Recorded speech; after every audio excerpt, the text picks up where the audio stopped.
EPFO 3.0 भविष्य निधि system में आने वाला है बड़ा बदलाव, बैंक की तरह चलेगा कामकाज। नमस्कार, न्यूज 18 का डिजिटल प्लेटफॉर्म आप देख रहे हैं और मैं हूं रितु सिंह। ईपीएफओ सदस्यों के लिए एक अच्छी खबर है। अब देश भर के सभी कामगारों को अपनी भविष्य निधि से जुड़ी हर जानकारी अपनी ही भाषा में बिना दफ्तर के चक्कर लगाए क्लिक पर मिलेगी। कर्मचारी भविष्य निधि संगठन यानी ईपीएफओ अपने सिस्टम को पूरी तरह नए रूप में ढालने जा रहा है ताकि आने वाले सालों में करोड़ों लोगों को ज्यादा फास्ट, पारदर्शी और आसान सेवा मिल सके। यही बदलाव ईपीएफओ 3.0 के नाम से जाना जाएगा।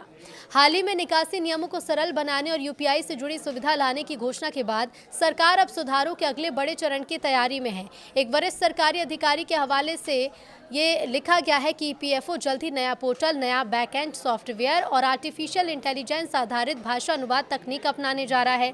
इसका मकसद है कि अगले 10 सालों में सदस्यों की संख्या बढ़ने पर भी सिस्टम बिना अटके सुचारू रूप से काम करता रहे।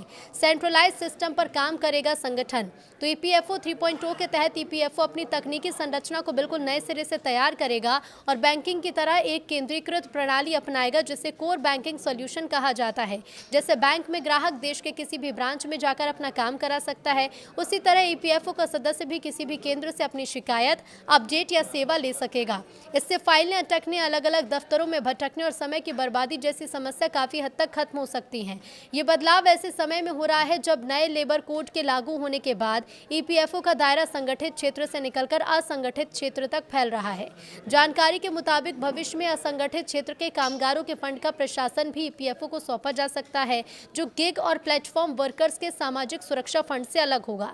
फिलहाल ईपीएफओ के पास करीब 8 करोड़ सक्रिय सदस्य हैं और लगभग 28 लाख करोड़ रुपए का कोष ऑपरेट किया जा रहा है।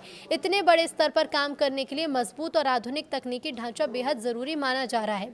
एक अधिकारी का कहना है कि ईपीएफओ 3.0 के तहत पूरी तरह नया ढांचा तैयार होगा। बैकएंड में कोर बैंकिंग सॉल्यूशन आएगा। इससे हम संगठित और असंगठित दोनों तरह के कामगार की बढ़ती संख्या को संभाल सकेंगे।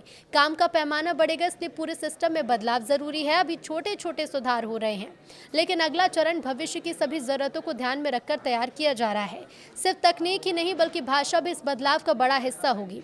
ईपीएफओ अब चाहता है कि देश के अलग अलग हिस्सों में रहने वाले लोग अपनी मातृभाषा में जानकारी हासिल कर पाएं। इसी उद्देश्य से एआई आधारित ट्रांसलेशन टूल्स का ज्यादा इस्तेमाल किया जाएगा। अधिकारी ने बताया कि हम भाषिणी जैसे स्थानीय भाषा टूल्स का उपयोग करेंगे ताकि सदस्य अपनी भाषा में जानकारी पा सके। भाषिणी इलेक्ट्रॉनिक्स और सूचना प्रौद्योगिकी मंत्रालय द्वारा विकसित एक आर्टिफिशियल इंटेलिजेंस आधारित भाषा अनुवाद करने वाला प्लेटफॉर्म है जो अलग अलग भारतीय भाषाओं में तुरंत जानकारी देने में सक्षम है। कुल मिलाकर ईपीएफओ 3.0 का मकसद सिर्फ एक नया पोर्टल बनाना नहीं बल्कि एक ऐसा डिजिटल सिस्टम तैयार करना है जो तेज हो, भरोसेमंद हो और देश के हर कामगार तक उसकी भाषा में पहुंचे। अगर ये योजना सफल होती है तो भविष्य निधि से जुड़े काम पहले से कहीं ज्यादा आसान, पारदर्शी और समय बचाने वाले बन सकते हैं।